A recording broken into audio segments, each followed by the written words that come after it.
Olá, vamos então falar sobre a prova de inglês do ITA.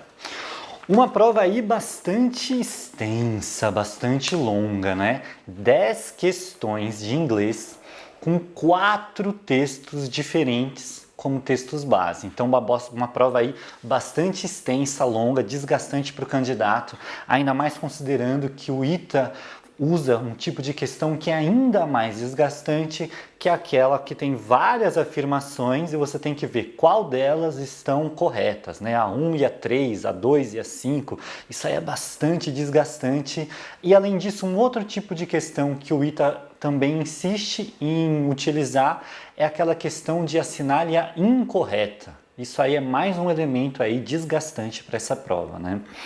E como se não bastasse esses elementos já estruturalmente desgastantes, uma provinha aí que teve duas complicações mais sérias, mais graves.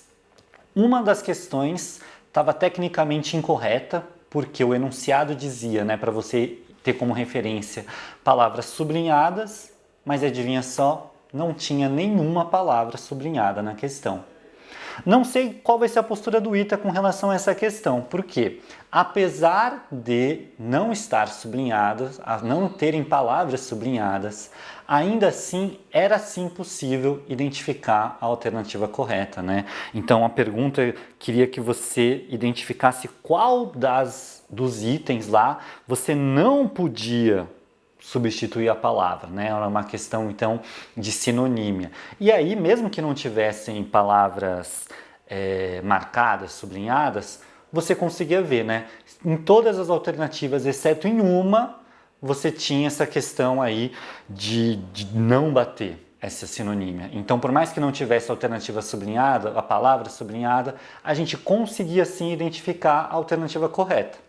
Agora vamos ver qual vai ser a postura do ITA com relação a essa falha técnica que eles apresentaram.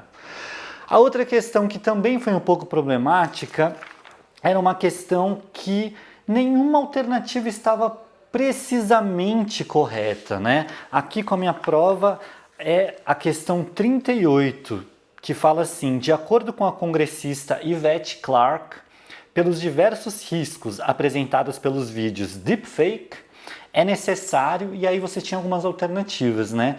Então, uma alternativa, qual era o trecho, né? O trecho no texto falava assim: to stop deepfakes from becoming the defining features of the 2020 elections. Impedir que essas deepfakes, esses vídeos deepfakes que o texto explica né, ao longo do texto, se tornassem características definidoras das eleições de 2020. É isso que a congressista está falando, né? A gente devia impedir que esses vídeos falsos, esse deepfake, definissem a eleição de 2020. E aí você tinha uma alternativa C que dizia assim: impedir a sua presença nas eleições futuras. Então, eleição futura bacana, impedir tá meio esquisito. E uma alternativa D que falava filtrar e diminuir. Então não é impedir completamente, é simplesmente filtrar e diminuir sua presença nas redes digitais. Aí você pode pensar, né? Pô, ela não está falando em termos de redes digitais, mas isso ainda tem uma coerência. Tem uma coerência porque por onde que esses vídeos circulam, essas fake news circulam? Circulam em redes digitais. Então está implícito essa informação dentro do texto, mas não está diretamente citado. Então é possível ficar com aquela pulguinha atrás da orelha, né? A alternativa perfeita seria uma junção dessa alternativa C com a alternativa D, algo do tipo assim, né? Filtrar e diminuir sua presença nas eleições futuras. Pegando uma parte de uma alternativa e parte de outra, seria a resposta perfeita. Mas essa resposta perfeita não existia. A alternativa que melhor encaixava e melhor respondia, então, era essa mesmo: filtrar e diminuir sua presença nas redes digitais, porque ainda que essa ideia de redes digitais não estivesse explicitamente colocada na citação da congressista, estava implícito, porque essas deepfakes, elas circulam aí em meios digitais. E essa coração do sentido, né, a palavra mais importante, que é esse verbo, essa ideia, né, de stop deepfakes from becoming the defining features, então de ser realmente decisivos, é a ideia de filtrar e diminuir, e não de impedir completamente. Mas achei um pouco chatinha essa questão, porque é um problema um problema na formulação da pergunta, né? Então a gente teve aí esses dois problemas mais pontuais nessa prova de inglês do ITA.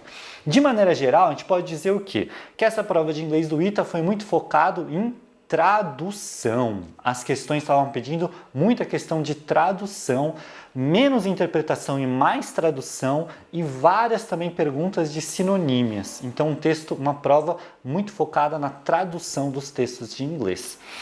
Tirando isso, assim, tirando essas duas questões que estavam um pouco mal elaboradas, uma questão aí de médio para difícil, porque demandava um vocabulário, um bom nível de vocabulário, mas também nada que fosse assim cruel para o estudante, para o candidato, né? Espero que você tenha ido bem, nos vemos no próximo. Tchau, tchau!